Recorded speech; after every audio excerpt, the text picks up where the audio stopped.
Karibu kwenye Typhoon Film TZ. Hapa ndipo simulizi kali, drama za maisha na visa vya kweli huanzia. Kipaji kikiwa na mpango, hakikosi mlango. Subscribe sasa na uwe sehemu ya safari hii ya kipekee. Hadithi yetu ya sehemu ya 6 inaanzia wiki 2 baada ya mazishi ya Rehema. Sadiki alifunga mkoba wake wa mbao, akamvika mwanaye Amani koti la manyoya ya msituni, na wakaondoka kuelekea safari isiyo na mwisho maalum.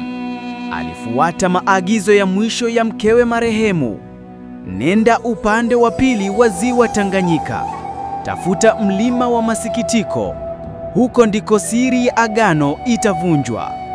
Usiku wa kwanza walilala kwenye kambi ya wavuvi waliowapa mahali pa kupumzika.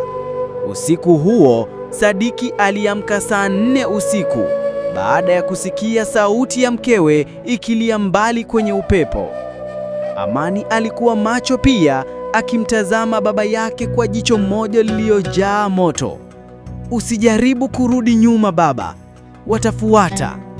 Siku ya 5 ya safari yao walifika kijiji cha Wapayani, jamii ya watu waliotengwa ambao walijulikana kwa uwezo wa kuona yaliyofichika. Kijiji kilikuwa kimya kupita kiasi.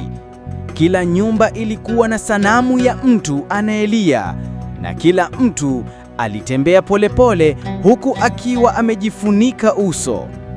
Mzee mmoja aliwasogelea na kusema, "Karibuni mlima wa masikitiko. Lakini kabla ya kupanda, lazima muone ndoto zenu.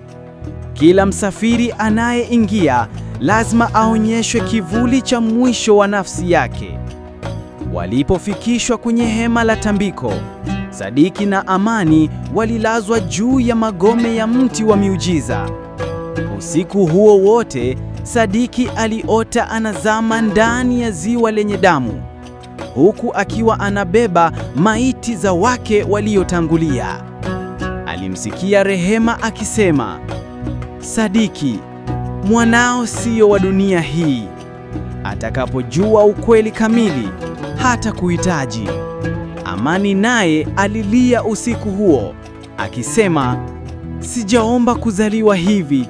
Mbona mmekuwa mkiniita zawadi na laana kwa wakati mmoja? Mimi ni nani haswa?" Alipoamka asubuhi, miguu ya Sadiki ilikuwa imefungwa na mizizi iliyojizungusha miguuni kwake usiku. Mizizi hiyo haikuwepo awali. Wapayani walimkata na kumwambia, "Umefungwa na hisia za kale.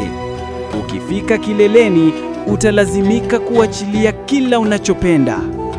Walipopanda mlima huo uliogubikwa na ukungu, hali ya hewa ilibadilika. Jua halikuonekana tena. Muda ulipoteza maana. Saa zilionekana kama dakika na dakika kama siku.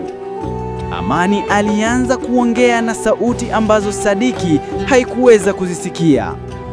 Usiku mmoja walipiga kambi karibu na jabali lililovunjika nusu. Amani alilala mapema. Sadiki alisikia kelele za nyao. Alipotoka nje, alikuta mti ukitembea. Ndiyo, mti ukiwa na miguu miwili, ukipita taratibu kama binadamu. Haikuwahi kuona kitu kama hicho. Ndani ya saa moja, ardhi ilitetemeka. Wakati walipofika kwenye ngazi za mwisho za kupanda mlima, walikutana na mlindaji wa mwisho, kiumbe ajabu mwenye uso wa mwanamke, mwili wa simba na mkia wa nyoka.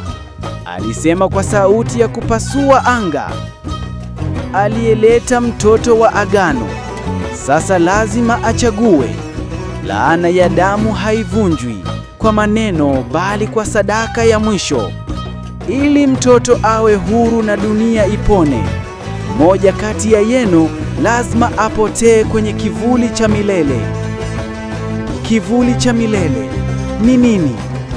Ni mahali ambapo roho inachukuliwa, lakini mwili hubaki duniani bila fahamu. Kusahauliwa. Sadiki alimtazama mwanaye. Macho ya Amani yalikuwa yamejaa machozi kwa mara ya kwanza. Baba, niachie niende. Wewe ni binadamu.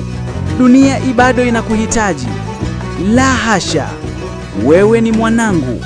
Sitakubali. Mlindaji wa mwisho aliinua mkia wake. Uamuzi wenu sasa. Hakuna kurudi nyuma. Sadiki alisimama mbele ya mtoto wake. Akaweka mkono wake juu ya kichwa chake Amani.